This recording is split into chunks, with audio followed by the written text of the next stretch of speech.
자, 이어서 토론을 진행하겠는데요. 혹시 발제와 토론의 과정에서 궁금한 점, 질문 사항 있으시면 채팅창에 남겨주시면 마지막에 토론이 끝나면서 그 질의응답 시간을 가지도록 하겠습니다. 자, 그럼 다음 이어서 평등교육 실현을 위한 전국 학부모 회장이신 박은경 선생님께서 토론을 진행해 주시겠습니다. 반갑습니다. 저는 평등교육 실현을 위한 전국 학부모의 대표고요. 저희는 유아에 무상화는 당연한 거고, 대학 무상화 평준화 운동을 지금 이제 열심히 하고 있으면서 올해 조금, 어떻게든지 좀 정책에 반영해 보려고 지금 애를 쓰고 있는 단체이기도 합니다. 그가 이제 이 발제문을 읽으면서 내가 너무 미비했구나, 너무 부족했구나 이런 생각들을 많이 했는데 이렇게 애를 써주신 선생님들이 계셔서 너무 감사드려요. 그리고 발제문 보면서 와 대단하시다. 그래서 모두 동의를 하고요. 시작해 보면 이제 제가 이제 요거 좀 보면서 이게 왜 이렇게 죄송합니다. 이게 막 올라가네. 어린아이들은 이제 세상을 바라보는 방식은 이제 능력을 소유할 수 있고, 아이들은 사물을 새롭게 볼 수 있는 잠재력이 있어요. 아이들의 충만한 호기심은 모든 이제 연령들의 사람들이 좀 가장 충만하다고 하지요.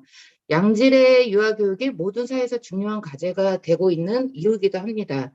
많은 교육 연구는 미래 학습의 핵심 기반으로서 유아교육의 중요성을 지적하고 있지요. 한 아이를 키우는데 온 마을이 필요하다. 이런 속담은 너무 진부하고 많이 쓰기도 하지만 이 속담의 핵심 아이디어가 너무 많은 공감을 얻기 때문에 우리가 유아교육은 이제 우리가 함께 성취를 해야 된다라는 것입니다. 그런데 유아교육은 초등교육과 같은 공적 책임으로 인식되지 않고 있어요. 영유아 센터가 충분하지 않거나 적절하지 않았어요. 이 단계에 교육자들은 마치 유일하게 중요한 일이 신체적 보살핌을 제공하는 것으로 인식되어서 제대로 보상받지 못하는 경우가 아주 많았습니다. 그 결과 가장 심각한 불평등 중 일부가 유아기 때 이제 발생을 하게 됐습니다. 교육 수준이 더 높고 자원이 더 많은 가족이 자녀에게 수준 높은 교육 경험을 제공하는 반면 자금에 이제 부족하고 저임금의 자격이 미비한 교육자들을 보유하는 낮은 수준의 공공센터에 의존하는 사람들은 수준 높은 유형의 유아교육을 이용할 수 없었기 때문입니다. 정부는 태어날 때부터 모든 아동의 학습, 성장 및 발달을 보장할 수 있도록 양질의 유아교육을 위한 적절하고 지속적인 재정 지원을 보장해야 됩니다. 우리 사회를 분열시키는 뿌리 깊은 불평등과 평등은 어린 시절의 직접적인 표현보다 관찰을 통해서 배우게 되는데요. 예를 들자면 남성이 평균적으로 유아교육자의 2% 미만에 머문다면 남자아이들은 어리고 취약한 사람들을 돌볼 필요가 없다라는 것을 우리가 이제 암묵적으로 배우게 된다고 합니다. 모국어와 조상의 언어를 초기 연령기에 몰입할 수 없는 경우 아이들은 가족 구성원과 소중한 연결 그리고 공간과 시간을 초월하여 그들의 유산과 연결하는 문화적 방식을 알고 의사소통을 하는 방법을 잃어버릴 위험이 있습니다. 학교가 억압의 도구로 사용되어 온 많은 사회에서 억압적인 제도를 바로잡고 폐지하는 데 많은 노력을 필요했습니다. 미래의 유아교육 방안에서는 문화적 소외와 편견을 영속화하는 것을 방지하기 위한 조치를 취해야 합니다.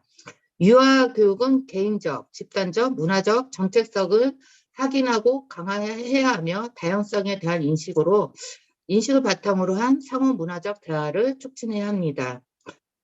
그래서 이제 처음 제가 말씀했던 던진 그 말에 대해서 이런 정책들은 대학 무상화 평준화 정책도 닮은 꼴입니다. 원칙적으로 고등교육, 즉 대학 교육은 전면 무상화되어야 하며 따라서 모든 대학은 국공립으로 운영되어야 하듯이 모든 유아교육 보육은 전면 무상화되어야 하며 따라서 모든 유아교육 보육시설은 국공립으로 운영되어야 합니다. 부득이 사립대학이나 사립유아교육 보육시설이 불가피하더라도 국가가 전면 지원을 해야 하며 이에 따라 사립대학이나 사립유아교육 보육시설 역시 국가나 주민의 공적 통제를 받아야 합니다. 유네스코에서 중요한 이제 이런 발표를 했는데요. 앞으로 양질의 유아 교육은 모두가 누릴 수 있는 공적 책임 아래에 두어야 한다고 강조합니다.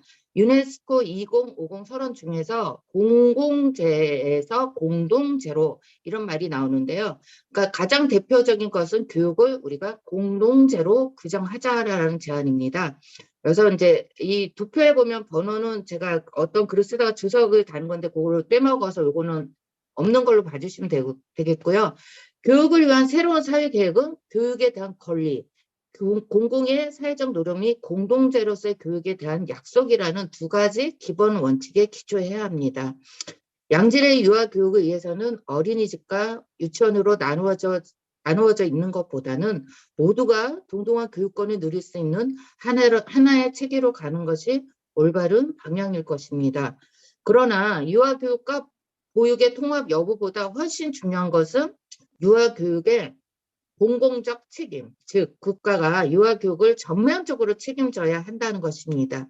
그래야만 유아 교육과 보육의 통합은 더 이상 논쟁적이지 않고 다만 기술적인 문제에 불과할 것입니다. 감사합니다.